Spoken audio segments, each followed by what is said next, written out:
నువ్వు ప్రభువుని నమ్ముకున్నావా? అయితే అనేకమైన సవాళ్ళు వస్తాయి. కుటుంబంలో సవాళ్ళు వస్తాయి, సమాజంలో సవాళ్ళు వస్తాయి. నిన్ను అవమానపరిచే వాళ్ళు ఎక్కువ అవుతారు. ఎందుకు అనంటే సాతాను దేవుని బిడ్డలను హింసించటానికే చూస్తుంది ఆది నుండి.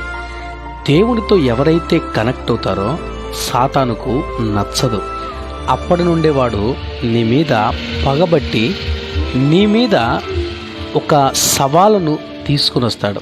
అయితే ప్రతిదానికి బెదరకుండా నిలబడి ధైర్యంగా క్రీస్తునందు యథార్థమైన హృదయము కలిగి జీవించగలిగితే, ఈ లోకములో ప్రతి సవాలును జయించగలిగితే చివరికి నీకు జరిగేదేంటో తెలుసా? జీవ కిరీటం అది నీ హక్కుగా పొందుకుంటావు. అందుకే జయించువానికి జీవ కిరీటం ఉంది అని ప్రభు అన్నాడు. నిలబడు, సాతాన్ని ఎదిరించు, తప్పకుండా జయం మనదే. Download ShareChat.